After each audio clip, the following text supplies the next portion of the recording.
Okay, so currently your character is bald, which is fine. Maybe your character's supposed to be bald. Maybe it's The Rock or Jason Statham or one of the other action, superhero guys out there. They're all bald. Bruce Willis, right?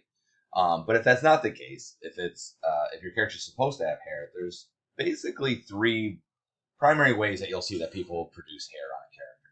Okay, and two of them would make sense for what we do, and one of them would not. Okay, so the first way, and it depends. It also depends on your production, what your output is. So the first way is if you just basically put a poly model on top of the where the hair would be, right? So it's just a shape. It's just another shape that you model, and then you would texture it nice, and you would, I just literally grabbed the faces and then just extruded them out. You can see this is great hairdo.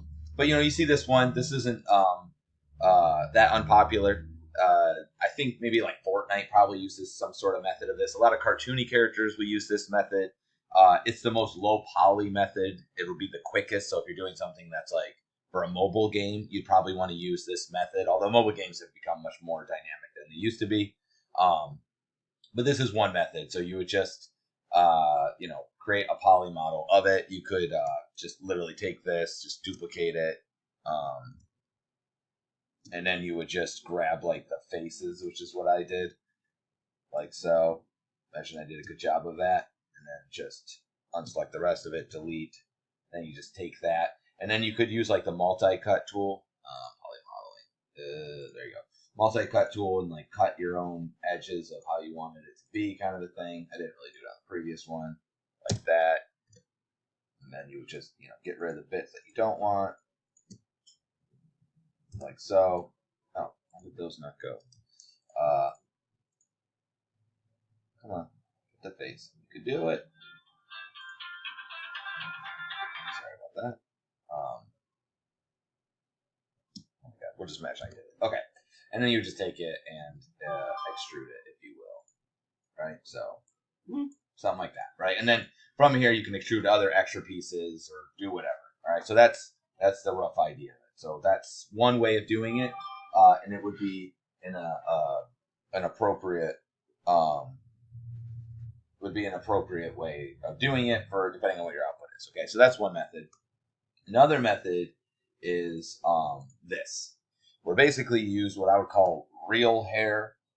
And so if you look at this model, it depends on the system, but usually what they'll do is they'll have like follicles. You can see that's what these are. They'll have follicles, or they'll have line guides or wires or CB curves or EP curves, all sorts of different things. And it doesn't look like much here because this is like a preview mode, but if you went to render it, which is rendering in Arnold, let me switch the render to just crappy Maya so it's quicker because I don't want to put a bunch of lights in. But you just quickly go to render it and you'll see it'll look fabulous. The problem is this is actually using paint effects. It doesn't mean anything to you guys, but it's actually a post process, so it's kind of weird. Basically, it's fake hair is what it is, even though I'm calling it real hair. But when you render it in, Arnold or V-Ray or whatever your other ones are, it would be real hair. And the idea here is that these lines here that you see will represent polygonal tubes that will then be rendered. So basically, these are all geometry that it is rendering. And it's very computationally expensive. It's much more accurate, but considering most of you guys are going to be for game design and such, it just doesn't make sense to cover this method because you cannot use this in games. You might have a couple of hairs, hero hairs, if you will, in a video game that have like a joint chain that's driven by like a dynamic curve. I think like Tomb Raider, right? She'll have that one strand of hair that's flopping around, that sort of thing. But in our case, this method just doesn't make sense. And you actually treat it like normal hair, like you would sculpt it and you would like do haircuts and push it and comb it and do a blowout, all sorts of stuff is what you would do. I'm not saying it doesn't necessarily look the best of the methods, but it's just not going to be as applicable. And the whole thing itself is actually very complicated and difficult to do. It could be a whole course. And if you ever watch like a movie or something, they have people that's all they do. They literally just model and sculpt and design hair for the characters, and that's their only job. So we're not going to cover this. There's the other thing too. Most of the time, you usually want to use some sort of plugin that's like very expensive. Maya does have some built-in ones, so this one is using the N hair, which is actually not that great. They also have, where are you, XGen, which is used not just for hair, but for doing other things like if you're doing scales or feathers and stuff. That would be the method I would suggest if you wanted to play around with it. Don't do it for this assignment, though, because it's, like I said, it's a considerable amount of work. So we're not going to pursue that method, but I just wanted you to be aware that it does exist, right? So we have basically poly modeling, which is the low end. We have actual hair geometry, which is the high end. And then the mid ground, which you're probably already familiar with this, which is what they use for video games generally, at least current gen stuff, would be your planes, okay? So the idea here is that you have these planes that you put on top, and then you have alphas that lay over top of them that you then kind of utilize, right? So you have like a texture that has hair on it, and it has alpha on it, and these are basically semi-transparent, and only the strands are being shown, and the rest of the polygon is not. And you can get really good results. Some of them are very nice. I mean, if you look at these two, I mean, you can see it looks just very good. Now, this is a very time-consuming process. To some degree, it's definitely more time-consuming than the polygonal modeling method. If you're doing a very cartoony character, you get away with that polygonal model method, and if you want to do that, that's fine. Because what you could do is just make the polygon and then sculpt strands on it. You know what I mean? It'll be a hard shape, but that isn't fine, and it's valid. I'm gonna cover this method next. But you're welcome to do whatever of those two methods, not the last one that you want. Now, for this, you are going to need this stuff.